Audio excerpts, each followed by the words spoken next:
The Invisible Man by H. G. Wells. Chapter 8. In Transit.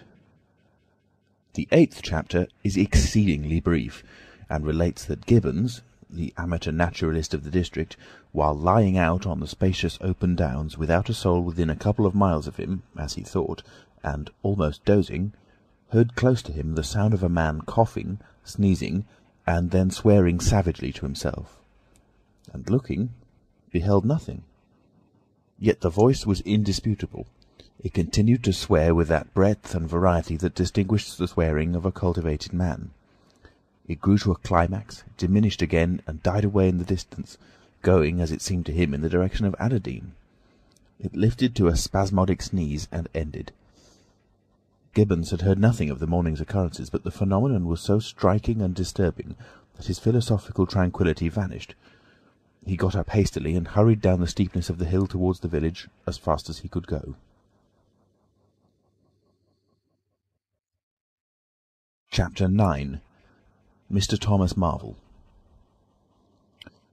You must picture Mr. Thomas Marvel as a person of copious, flexible visage, a nose of cylindrical protrusion, a liquorish, ample, fluctuating mouth, and a beard of bristling eccentricity. His figure inclined to embonpoint, his short limbs accentuated this inclination. He wore a furry silk hat, and the frequent substitution of twine and shoelaces for buttons, apparent at critical points of his costume, marked a man essentially bachelor. Mr. Thomas Marvel was sitting with his feet in a ditch by the roadside over the down towards Adderdean, about 1.5 miles out of Iping. His feet, save for socks of irregular open work, were bare. His big toes were broad, and pricked like the ears of a watchful dog. In a leisurely manner — he did everything in a leisurely manner — he was contemplating trying on a pair of boots. They were the soundest boots he had come across for a long time, but too large for him, whereas the ones he had were, in dry weather, a very comfortable fit, but too thin-soled for damp. Mr. Thomas Marvel hated roomy shoes, but then he hated damp. He had never properly thought out which he hated most, and it was a pleasant day, and there was nothing better to do. So he put the 4 shoes in a graceful group on the turf, and looked at them. And seeing them there among the grass and springing agrimony, it suddenly occurred to him that both pairs were exceedingly ugly to see. He was not at all startled by a voice behind him. "They're boots, anyhow," said the voice. "They are charity boots," said Mr. Thomas Marvel, with his head on one side, regarding them distastefully. "And which is the ugliest pair in this whole blessed universe, I'm darned if I know." Said the voice. "I've worn worse. In fact, I've worn none. But none so owdacious ugly, if you'll allow the expression. I've been cadging boots, in particular, for days, because I was sick of them. They're sound enough, of course, but a gentleman on tramp sees such a thundering lot of his boots, and if you'll believe me, I've raised in nothing in the whole blessed country as I try as I would but them. Look at them, and a good country for boots too, in a general way, but it's just my promiscuous luck. I get my boots in this country 10 years or more, and they treat you like this." "It's a beast of a country," said the voice, "and pigs for people." "Ain't it?" said Mr. Thomas Marvel. "Lord, but them boots, it beats it." He turned his head over to his shoulder at the right, to look at the boots of his interlocutor with a view to comparisons, and lo! where the boots of his interlocutor should have been were neither legs nor boots. He was irradiated by the dawn of a great amazement. "Where are you?" said Mr. Thomas Marvel, over his shoulder and coming on all fours. He saw a stretch of empty downs, with the wind swaying, and remote green-pointed furze bushes. "Am I drunk?" said Mr. Marvel. "Have I had visions? Was I talking to myself? What the—" "Don't be alarmed," said a voice. "None of your ventriloquizing me," said Mr. Thomas Marvel, rising sharply to his feet. "Where are you? Alarmed, indeed." "Don't be alarmed," repeated the voice. "You'll be alarmed in a minute, you silly fool," said Mr. Thomas Marvel. "Where are ye? Let me get my mark on you." "Are ye buried?" said Mr. Thomas Marvel after an interval. There was no answer. Mr. Thomas Marvel stood bootless and amazed, his jacket nearly thrown off. "Peewit," said a peewit very remote. "Peewit, indeed," said Mr. Thomas Marvel. "This ain't no time for foolery." The down was desolate, east and west, north and south. The road with its shallow ditches and white bordering stakes ran smooth and empty north and south, and, save for that peewit, the blue sky was empty too. "So help me," said Mr. Thomas Marvel, shuffling his coat onto his shoulders again. "It's the drink. I might have known." "It's not the drink," said the voice. "You keep your nerves steady." "Ow," said Mr. Marvel, and his face grew white amidst its patches. "It's the drink," his lips repeated noiselessly. He remained staring about him, rotating slowly backwards. "I could have swore I heard a voice," he whispered. "Of course you did." "It's there again," said Mr. Marvel, closing his eyes and clasping his hand on his brow with a tragic gesture. He was suddenly taken by the collar and shaken violently, and left more dazed than ever. "Don't be a fool," said the voice. "I'm off my bloomin' chump," said Mr. Marvel. "It's no good. It's fretting about them blasted boots. I'm off my blessed bloomin' chump. Or it's spirits." "Neither one thing nor the other," said the voice. "Listen." "Chump," said Mr. Marvel. "1 minute," said the voice penetratingly, tremulous with self-control. "Well?" said Mr. Thomas Marvel, with a strange feeling of having been dug in the chest by a finger. "You think I'm just imagination? Just imagination?" "What else can you be?" said Mr. Thomas Marvel, rubbing the back of his neck. "Very well," said the voice, in a tone of relief. "Then I'm going to throw flints at you until you think differently." "But what are you?" The voice made no answer. Whiz came a flint, apparently out of the air, and missed Mr. Marvel's shoulder by a hair's breadth. Mr. Marvel, turning, saw a flint jerk up into the air, trace a complicated path, hang for a moment, then fling at his feet with almost invisible rapidity. He was too amazed to dodge. Whiz it came and ricocheted from a bare toe into the ditch. Mr. Thomas Marvel jumped a foot and howled aloud. Then he started to run, tripped over an unseen obstacle, and came head over heels into a sitting position. "Now," said the voice, as a third stone curved upward and hung in the air above the tramp, "am I imagination?" Mr. Marvel, by way of reply, struggled to his feet and was immediately rolled over again. He lay quiet for a moment.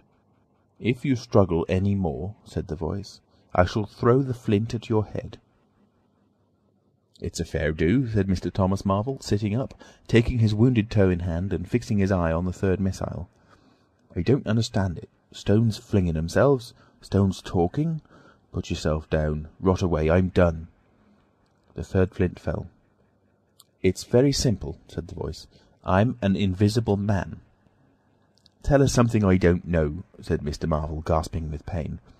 "Where you've hid... how you... I don't know. I'm beat." "That's all," said the voice. "I'm invisible. That's what I want you to understand." "Anyone could see that. There's no need for you to be so confounded impatient, mister. Now then, give us a notion. How are you hid?" "I'm invisible. That's the great point, and what I want you to understand is this." "But whereabouts?" interrupted Mr. Marvel. "Here, 6 yards in front of you." "Oh, come, I ain't blind. You'll be telling me next you're just thin air. I'm not one of your ignorant tramps." "Yes, I am. Thin air.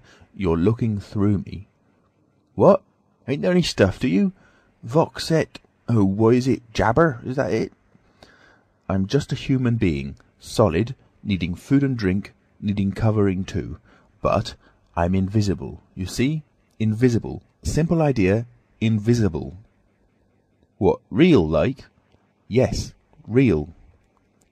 "Let's have a hand of you," said Marvel. "If you are real, won't be so darn out of the way like then." "Lord," he said, "how you made me jump, gripping me like that." He felt the hand that had closed round his wrist with his disengaged fingers, and his fingers went timorously up the arm, patted a muscular chest, and explored a bearded face. Marvel's face was astonishment. "I'm dashed," he said, "if this don't beat cockfighting. Most remarkable. And there I can see a rabbit clean through you half a mile away, not a bit of you visible except—" He scrutinized the apparently empty space keenly. "You haven't been eating bread and cheese?" he asked, holding the invisible arm. "You're quite right, and it's not quite assimilated into the system." "Ah," said Mr. Marvel. "Sort of ghostly, though. Of course, all this isn't half wonderful, as you think." "It's quite wonderful enough for my modest wants," said Mr. Thomas Marvel. How d'you manage it? How the deuce is it done?" "It's too long a story, and besides—" "I tell you, the whole business fairly beats me," said Mr. Marvel. "What I want to say at present is this. I need help. I have come to that. I came upon you suddenly. I was wandering, mad with rage, naked, impotent. I could have murdered, and I saw you." "Lord!" said Mr. Marvel. "I came up behind you, hesitated, went on." Mr. Marvel's expression was eloquent. "Then stopped. 'Here,' I said, 'is an outcast like myself. This is the man for me.' So I turned back and came to you, and—" "Lord!" said Mr. Marvel. "But I'm all in a tizzy. May I ask, how is it, and what you may be requiring in the way of help? Invisible. I want you to help me get clothes and shelter, and then with other things. I've left them long enough. If you won't, well, but you must." "Look here," said Mr. Marvel. "I'm too flabbergasted. Don't knock me about any more, and leave me go. I must steady a bit, and you've pretty near broken my toe. It's all so unreasonable. Empty downs, empty sky, nothing visible for miles except the bosom of nature, and then comes a voice out of heaven, and stones, and a fist. Lord!" "Pull yourself together," said the voice, "for you have to do the job I've chosen for you." Mr. Marvel blew out his cheeks, and his eyes were round. "I've chosen you," said the voice. "You are the only man, except some of those fools down there, who knows there is such a thing as an invisible man. You have to be my helper. Help me, and I will do great things for you. An invisible man is a man of power." He stopped for a moment to sneeze violently. "But if you betray me," he said, "if you fail to do as I direct you—" He paused and tapped Mr. Marvel's shoulder smartly. Mr. Marvel gave a yelp of terror at the touch. "I don't want to betray you," said Mr. Marvel, edging away from the direction of the fingers. "Don't you go a-thinking that, whatever you do. All I want to do is help you. Just tell me what I got to do. Lord! Whatever you want done, that I'm most willing to do." Chapter 10. Mr. Marvel's Visit to Iping.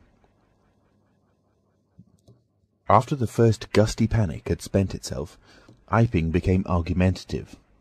Scepticism suddenly reared its head. Rather nervous scepticism, not at all assured of its back, but scepticism none the less. It is so much easier not to believe in an invisible man, and those who had actually seen him dissolve into air, or felt the strength of his arm, could be counted on the fingers of 2 hands. And of those witnesses, Mr. Wadgers was presently missing, having retired impregnably behind the bolts and bars of his own house, and Jaffers was lying stunned in the parlour of the Coach and Horses. Great and strange ideas transcending experience often have less effect upon men and women than smaller, more tangible considerations. Iping was gay with bunting, and everybody was in gala dress. Whit Monday had been looked forward to for a month or more. By the afternoon, even those who believed in the unseen were beginning to resume their little amusements in a tentative fashion, and on the supposition that he had gone quite away, and with the sceptics he was already a jest. But people, sceptics and believers alike, were remarkably sociable all that day. Haysman's Meadow was gay with a tent, in which Mrs. Bunting and other ladies were preparing tea, while, without, the Sunday school children ran races and played games under the noisy guidance of the curate and the Misses Cuss and Sackbut.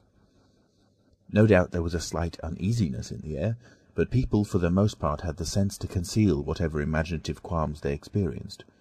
On the village green, an inclined string, down which, clinging the while to a pulley-swung handle, one could be hurled violently against a sack at the other end, came in for considerable favour among the adolescent, as also did the swings and the cocoanut shies. There was also promenading, and the steam organ attached to a small roundabout filled the air with a pungent flavour of oil, and with equally pungent music. Members of the club, who had attended church in the morning, were splendid in badges of pink and green, and some of the gayer-minded had adorned their bowler hats with brilliant-coloured flowers of ribbon. Old Fletcher, whose conceptions of holiday-making were severe, was visible through the jasmine about his window, or through the open door, whichever way you chose to look, poised delicately on a plank supported on 2 chairs, and whitewashing the ceiling of his front room. About 4 o'clock, a stranger entered the village from the direction of the Downs. He was a short, stout person in an extraordinarily shabby top hat, and he appeared to be very much out of breath. His cheeks were alternately limp and tightly puffed. His mottled face was apprehensive, and he moved with a sort of reluctant alacrity. He turned the corner of the church and directed his way to the Coach and Horses. Among others, old Fletcher remembers seeing him, and indeed the old gentleman was so struck by his peculiar agitation that he inadvertently allowed a quantity of whitewash to run down the brush into the sleeve of his coat whilst regarding him. This stranger, to the perceptions of the proprietor of the cocoanut shy, appeared to be talking to himself, and Mr. Huxter remarked the same thing. He stopped at the foot of the Coach and Horses steps, and, according to Mr. Huxter, appeared to undergo a severe internal struggle before he could induce himself to enter the house. Finally he marched up the steps, and was seen by Mr. Huxter to turn to the left and open the door of the parlour. Mr. Huxter heard voices from within the room, and from the bar, apprising the man of his error. "That room's private," said Hall, and the stranger shut the door clumsily and went into the bar. In the course of a few minutes he reappeared, wiping his lips with the back of his hand with an air of quiet satisfaction that somehow impressed Mr. Huxter, as he assumed. He stood looking about him for some moments, and then Mr. Huxter saw him walk in an oddly furtive manner towards the gates of the yard, upon which the parlour window opened. The stranger, after some hesitation, leant against one of the gate-posts, produced a short clay pipe, and prepared to fill it. His fingers trembled while doing so. He lit it clumsily, and folded his arms, began to smoke in a languid attitude, an attitude which his occasional glances up the yard altogether belied. All this Mr. Huxter saw over the canisters of the tobacco window, and the singularity of the man's behaviour prompted him to maintain his observation. Presently the stranger stood up abruptly and put his pipe in his pocket. Then he vanished into the yard. Forthwith Mr. Huxter, conceiving he was witness of some petty larceny, leapt around his counter and ran out into the road to intercept the thief. As he did so, Mr. Marvel reappeared, his hat askew, a big bundle in a blue tablecloth in one hand, and 3 books tied together, as it proved afterwards, with the vicar's braces, in the other.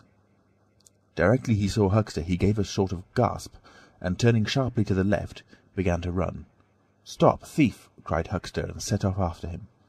Mr. Huxter's sensations were vivid but brief.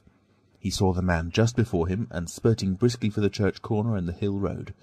He saw the village flags and festivities beyond, and a face or so turned towards him. He bawled "Stop!" again.